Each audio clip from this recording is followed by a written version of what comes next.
It was 10 degrees C on Christmas Eve, and my dad shoved me outside like I was nothing. One second I was at the dinner table, the next I was standing barefoot in the snow because I talked back. I watched them open presents through the window while my fingers turned numb and my breath vanished in the cold. I told myself it couldn't get worse until the headlights of a black limo cut through the storm. A woman stepped out, her silhouette sharp against the snow. My grandmother. The billionaire no one ever told me was still alive. She looked at me shivering, then at the house and whispered one word that shattered everything I thought I knew demolish. This is the night everything broke, and the night my life finally started. Before I share my story, I want to know you are here with me. Just say listening in the comments or let me know where you are. I love hearing how far my story can reach. Sometimes even the smallest connection can make a story feel heard. Thank you. And now, here's my story. And if you're new here, please hit subscribe. It means more than you think, especially to someone who grew up believing no one ever listened. My name is Axton Vale, and this is what really happened. The wind on Iron Hollow Ridge cut through my clothes like it was punishing me personally. Montana nights were already brutal, but Christmas Eve at nearly 10 degrees C felt like the world itself wanted me gone. I stood on the back porch of the Vale house staring at the warm glow bleeding through the kitchen windows while the cold gnawed at every inch of my skin. My breath came out in sharp clouds, each one a reminder that I was on the wrong side of the door again. 15 minutes earlier, I'd been sitting at the dining table trying to keep my head down while Dad launched into his annual performance. Griffin Vale, local business hero, serial perfectionist, and expert in breaking his son down, had taken one look at the grease on my work jacket and said, "This is what you've become, Axton. A 30-year-old failure who can't keep a real job." I'd snapped. Not loudly, not disrespectfully, just finally honest. At least I work, Dad. At least I don't pretend to be someone I'm not. His face flushed embarrassment, turning into rage within seconds. Sable, my stepmother, placed a manicured hand on his forearm and whispered, "He's ruining Christmas again, Griffin." Jackson, my younger brother, golden child of the Vale dynasty, chuckled under his breath. Classic Axton. Can't even show up to dinner without embarrassing himself. That was all it took. Dad grabbed my arm, yanked me up from my chair, and marched me through the kitchen. The anger rolling off him was so hot I could feel it even now in the freezing dark. He shoved me out the back door, tossed my jacket onto the steps, and turned the deadbolt. Just like that. No second thought. No hesitation. Merry Christmas, son.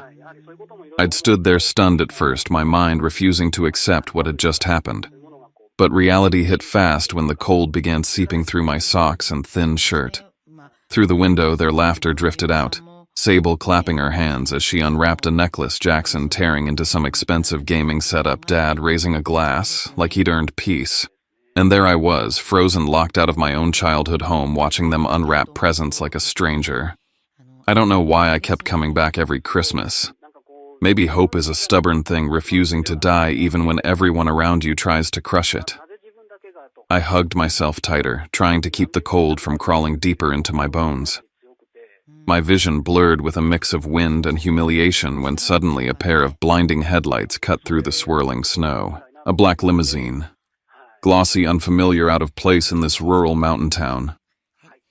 It rolled to a slow stop right in front of our gate. I squinted through the snowflakes, heart beating faster. I'd never seen this car before. Never even seen a limo on Iron Hollow Ridge. The back door opened. For a second, all I could do was shiver and stare, breath caught halfway in my chest. Could tonight get any worse? Or any stranger, I whispered to myself. The limo door swung open and a tall, silver-haired woman stepped out as if the blizzard itself parted for her. Snow clung to her coat but didn't dare settle on her posture, upright, unshaken, regal. Her eyes scanned the yard until they landed directly on me. Axton. My name. Spoken with certainty. Spoken like she'd been waiting years to say it again. I froze, not from the cold this time. I hadn't heard that voice since I was 8 years old. Rowena. My voice cracked around the name. Rowena Sterling, my grandmother on my mother's side. The woman my dad insisted was gone dead or unfit depending on what story he felt like telling that year. The woman whose name was banned in the Vale House, whose blood ran in my veins, but whose existence had been erased. She walked toward me, her gaze sharp enough to cut through the dark. When she saw my trembling hands and snow-dusted hair, something changed in her expression, ice melting into fury. "What did they do to you?" she asked quietly, but her voice carried the weight of a storm. I didn't answer. I didn't have to. Her eyes slid past me to the warm, glowing windows where my family sat laughing. The anger that tightened her jaw was instant, raw, protective, terrifying. Then she said it. Words that made my breath hitch.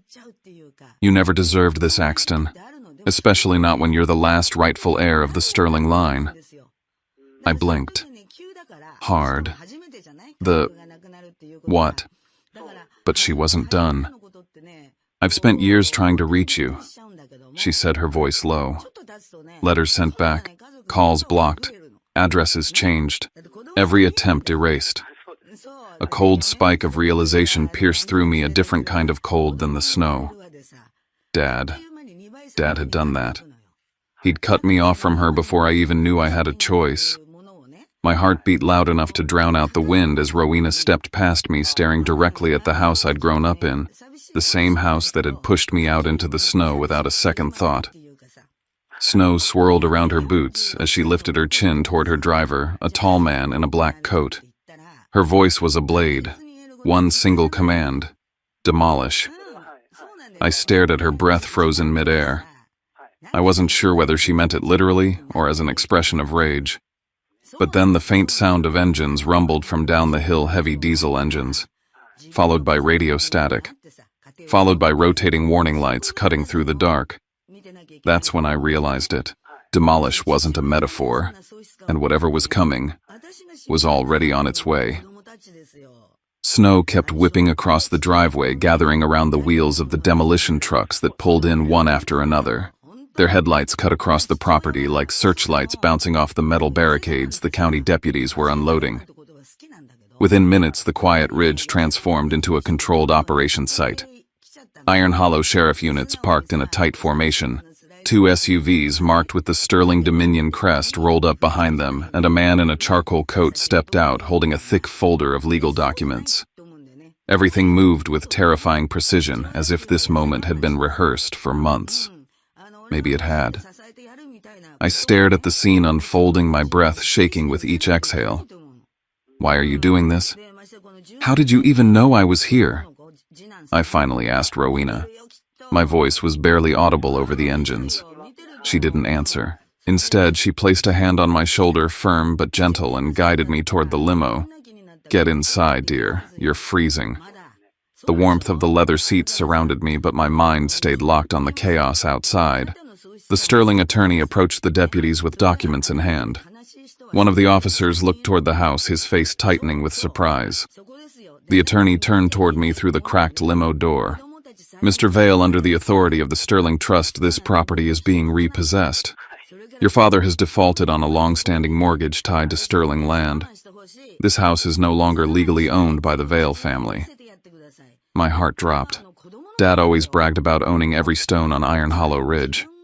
I'd grown up hearing him claim he built this house with his bare hands, a symbol of his success. But now it wasn't even ours. He'd been living on borrowed land, borrowed money, borrowed time. The front door burst open. Sable ran out in her robe, screaming at the officers. "You can't just take our home. This is harassment. Griffin, get out here." Jackson followed behind, her phone raised, already filming. "Yo, does anybody know what's going on? They're taking our house. Someone call a lawyer." He turned the camera on himself, putting on the dramatic face he always used for his online followers. Even now, he cared more about views than what was actually happening. Dad appeared last. His voice thundered across the yard the moment he saw the Sterling vehicles. "Turn those machines around. This land is mine. I'll sue every one of you." Rowena stepped out of the limo. Her presence alone silenced half the crew. Griffin froze like he'd seen a ghost. It's been a long time, Griffin. She said, her tone steady but edged with a history I didn't yet understand. You, he snarled. You have no right. You silenced me for 22 years, she cut in, and you siphoned sterling funds to prop up your failing projects. You kept my grandson from me, intercepted my letters, and forged documents tying him to your household, so nothing would reach him. You did all of that while pretending to be a respectable man. Griffin's face drained of color. Then came the denial, sharp and predictable. Lies. All lies. But his eyes kept darting to the deputies and the attorney men who weren't listening to him anymore. I watched my two worlds collide in front of me. The family I grew up with, loud and flawed and cruel, and the grandmother I barely remembered standing there with power, purpose, and a rage that felt like it had been waiting decades. My chest tightened. For the first time, I wondered just how many lies I had swallowed over the years. What else had Dad taken from me? What else had been rewritten? Then Rowena looked directly at me. You deserve the truth about your mother, she said. She didn't die the way he told you. The ground felt like it shifted beneath me. My mother's death was the one story I had never questioned, the one thing too painful to revisit. But now she was telling me it wasn't true. Before I could speak, the deputies finished taping up the property. A bright orange notice was stapled to the door. Sable screamed. Jackson kept filming. Dad tried to push past an officer and was immediately restrained. The house, my childhood home, was officially condemned. Rowena touched my arm. It's time to go. I stepped into the limo, watching through the tinted glass as the Vale house, my entire life as I knew it, was sealed off. For the first time, I understood that walking away might be the only way forward. And now I had to decide whether I truly wanted answers, even if they destroyed every memory I had left. The drive out of Iron Hollow felt unreal, like someone had lifted me out of my life and dropped me into another man's story.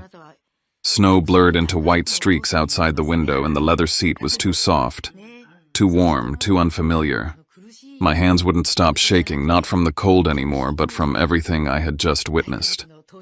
Rowena sat across from me, studying me with an expression that was equal parts relief and heartbreak. You're safe now, she said quietly. Safe. I didn't even know what that meant anymore. We flew through the night toward Aspen, Colorado, where the Sterling estate loomed like something out of a world I had never belonged to. Massive iron gates opened without hesitation. The driveway stretched longer than the entire street I grew up on. The house itself, no, the mansion, rose behind the pines, glowing gold against the snowy mountains. I stepped out of the limo, feeling like an intruder.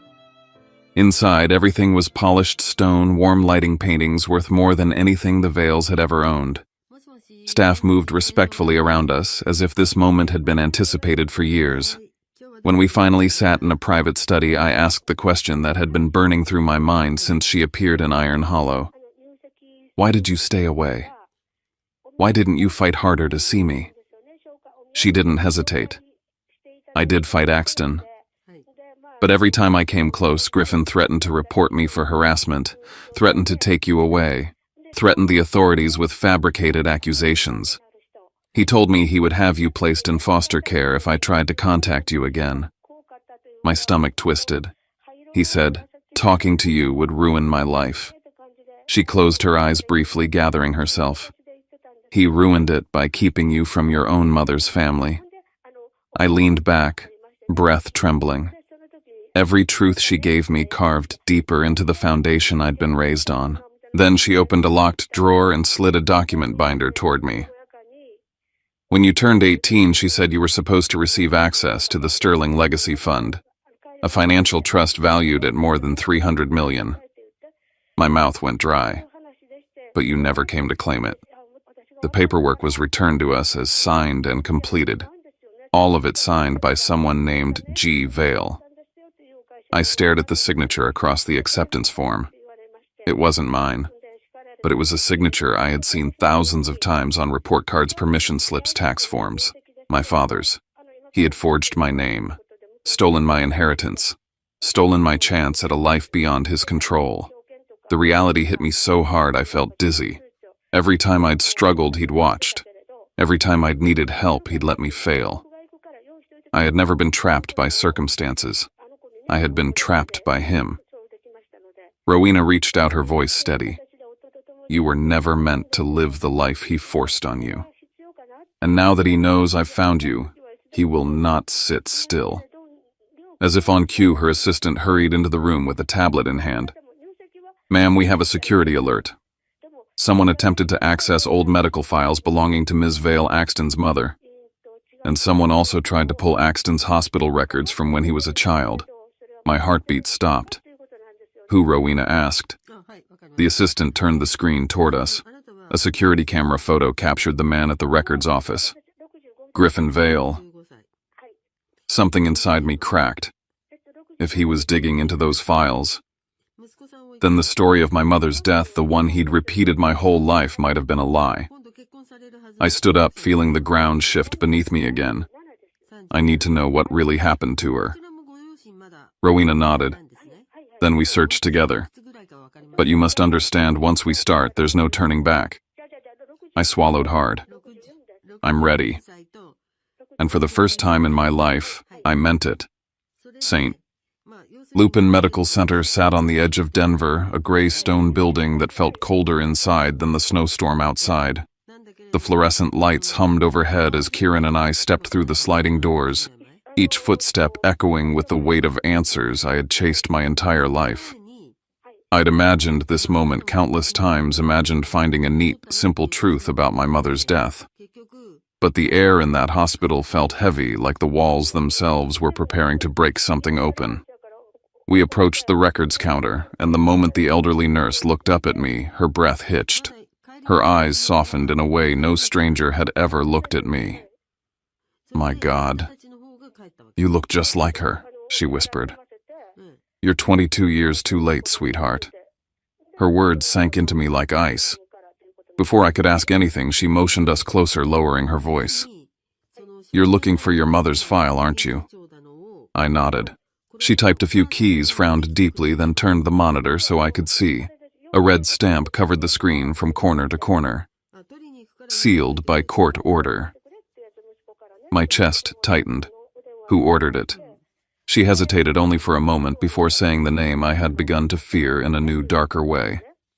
It was sealed by Griffin Vale. For a second, I forgot how to breathe. Griffin had sealed my mother's medical records. Why? What was he hiding? The nurse's eyes darted around the room, and she slid a thin sheet of paper from her pocket. I shouldn't do this. But your mother was an angel, and what happened to her? It wasn't right. She handed me a faded photocopy, barely legible. It's all I had time to grab before everything got taken. I unfolded it with trembling hands. The intake notes were smudged, but one line was still clear. Trauma from blunt force impact. Suspected domestic assault. Not a car accident. Not a fall. Not bad luck. Violence.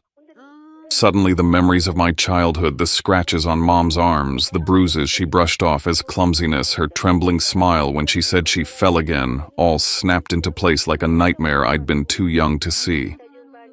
My voice came out hoarse. He did this to her. The nurse's eyes filled with sorrow. There's one more thing you should know. Someone witnessed what happened that night. A security guard.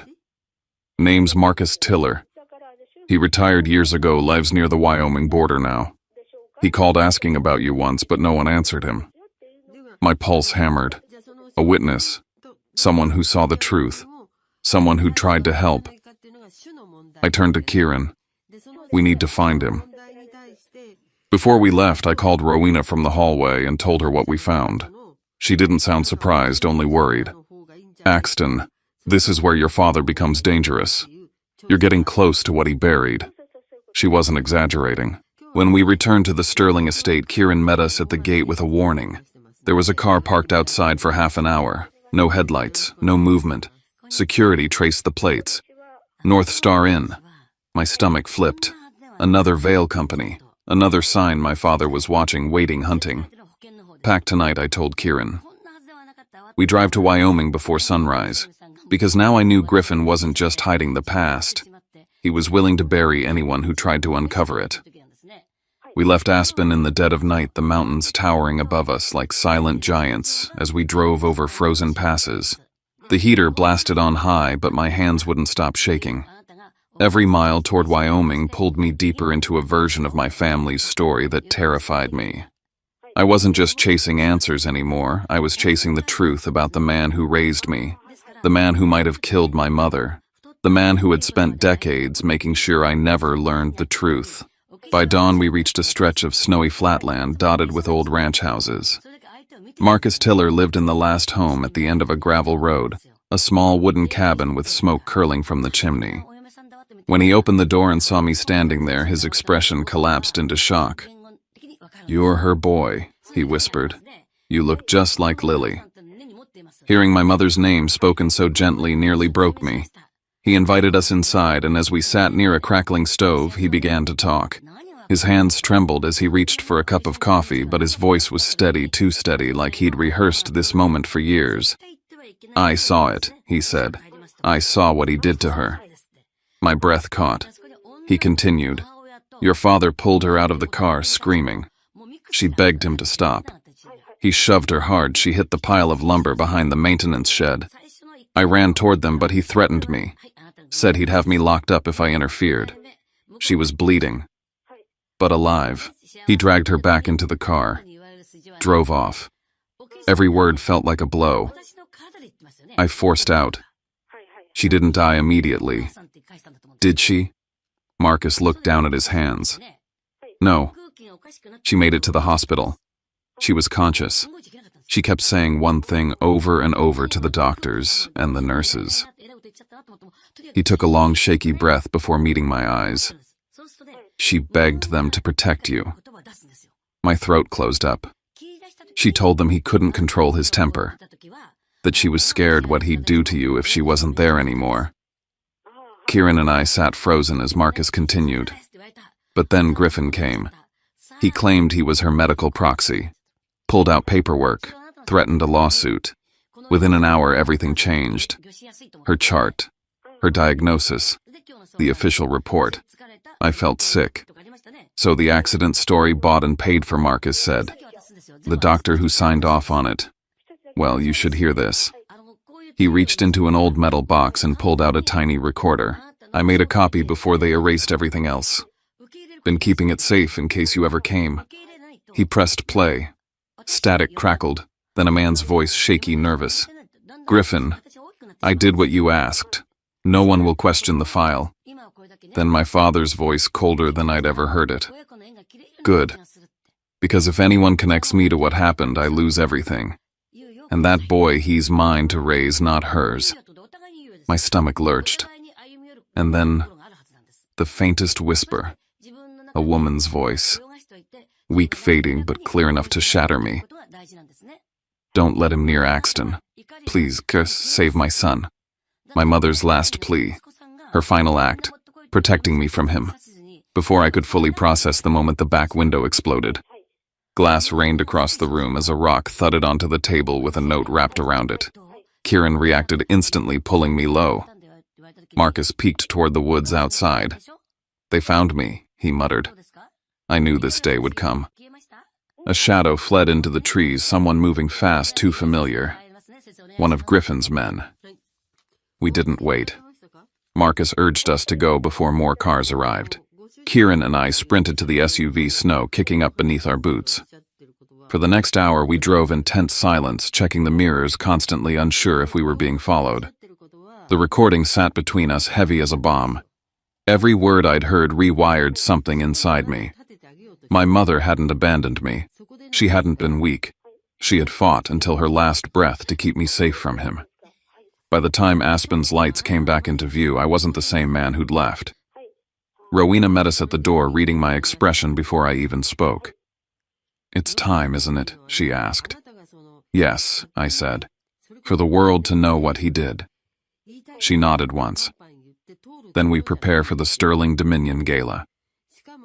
The night I was thrown out of my house in the snow, I was nothing but a son begging for scraps of love.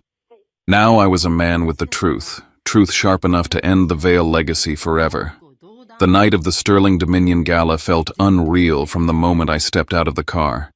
The Denver Polar Dome glowed like a crystalline fortress under the winter sky, its glass panels reflecting lights from the city and the thousands of people flooding inside. Every major investor, political figure, and media network seemed to be in attendance. It wasn't just a corporate gala, it was a spectacle. A battlefield dressed in gold and champagne. Rowena's team had spent hours preparing me, fitting me into a tailored black suit, grooming every detail so I would walk in looking like what I truly was, the rightful heir of the Sterling bloodline.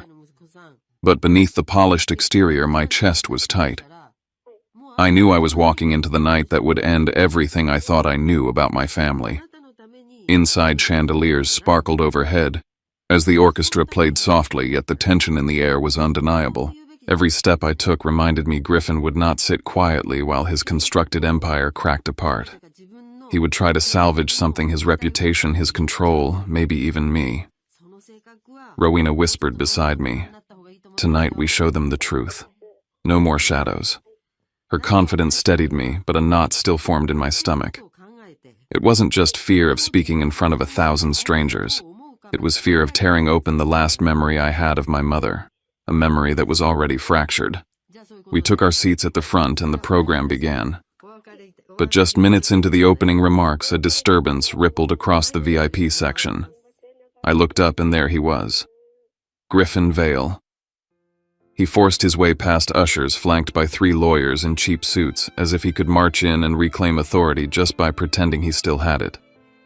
His expression was tight, jaw-clenched, eyes darting until he spotted me.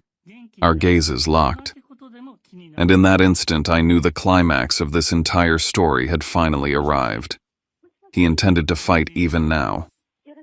When the host announced my name as the speaker for the future of Sterling Dominion, the room erupted in polite applause.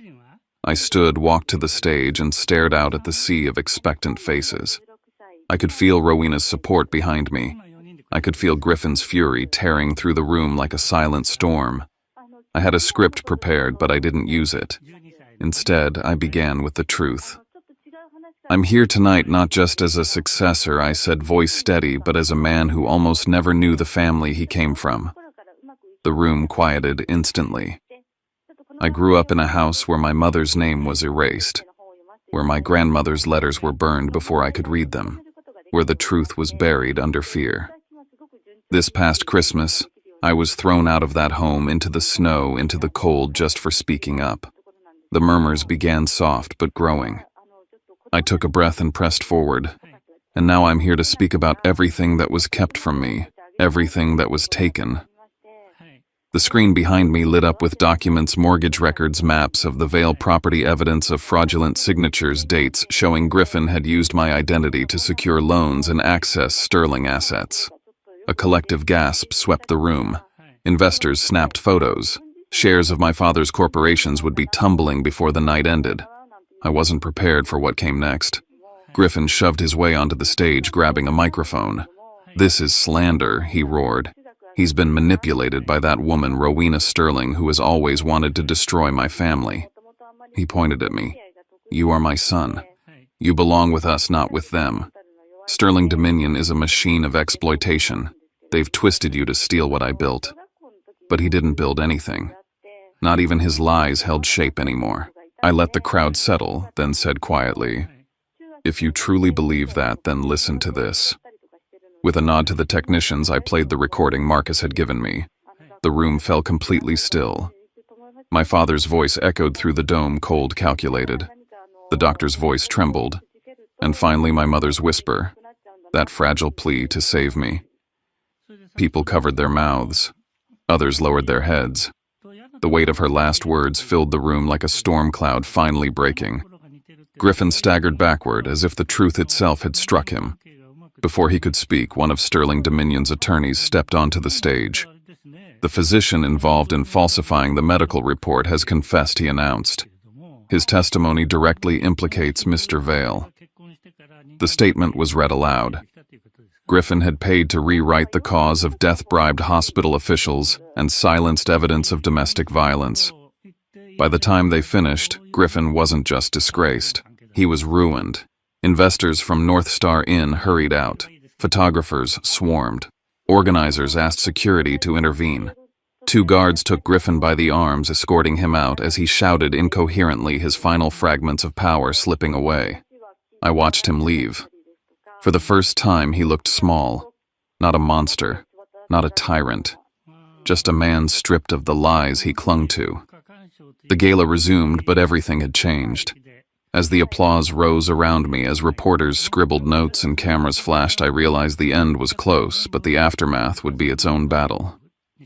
I stepped down from the stage knowing nothing would ever be the same again, and for once that felt right. The morning after the gala, my phone buzzed non-stop. When I finally opened it, the screen was flooded hundreds of messages, dozens of missed calls, and more notifications than I could process.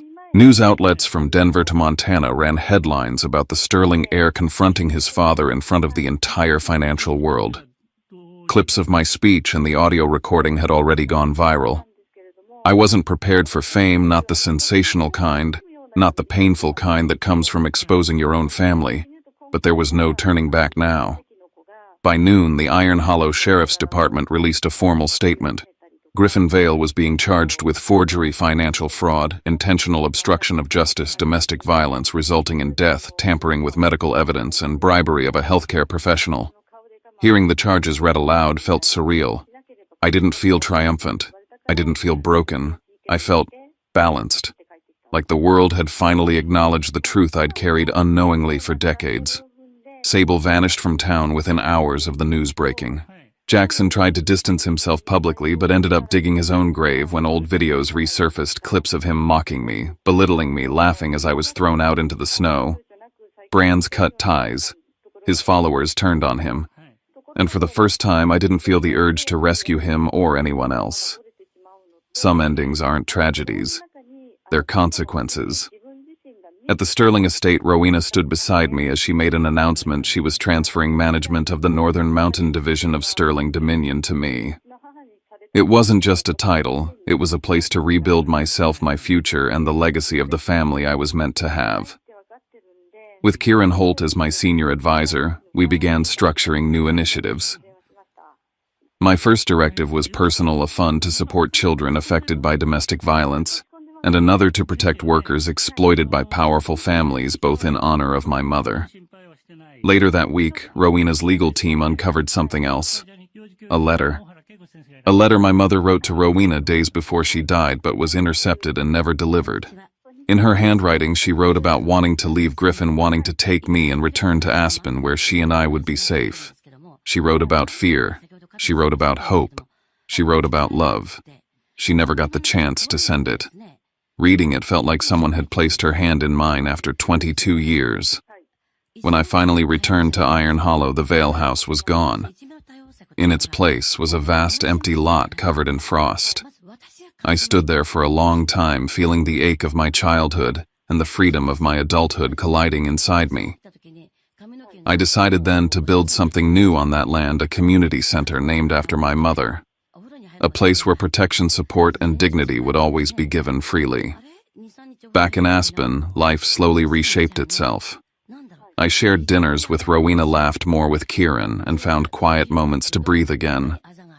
For the first time, I felt like part of a family, one built on truth rather than fear. In the end, I understood something deeply. Family isn't defined by blood. It's defined by who stands beside you when everything falls apart. My journey wasn't about revenge. It was about reclaiming the truth, honoring my mother, and taking back the life that should have been mine all along. And every time I look back at that freezing Christmas Eve, the night I was thrown into the snow, I realize it wasn't the night I was abandoned. It was the night I was found. In the weeks that followed, I found myself walking through a life that finally felt like my own. Some mornings I still woke up expecting the weight of the past to crush me, but instead I felt something unfamiliar, quiet, space, a kind of freedom I never believed I'd earn. And in that quiet, I kept imagining what my mother would have said if she could see me now. I think she would have told me that survival is only the first step and that rebuilding is where the real strength begins.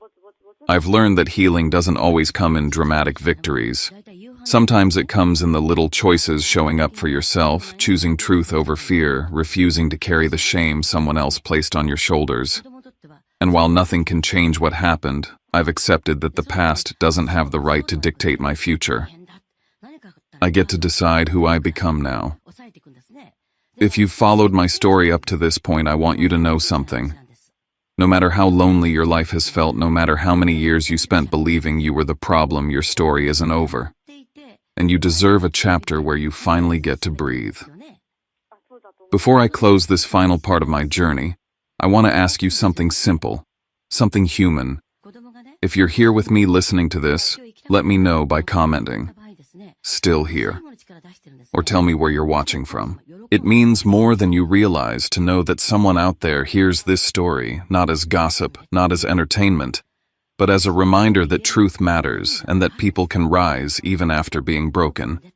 And if this story resonated with you, if you felt even a small piece of your own life reflected in mine, I hope you'll consider subscribing to the channel. Your support helps stories like mine continue to reach the people who might need them most. Every listener, every comment, every shared moment creates a little more space in the world for honesty and healing. Thank you for staying until the end. Thank you for witnessing the truth with me. My name is Axton Sterling, and this is not the end of my story. It's only the beginning of the life I was always meant to live.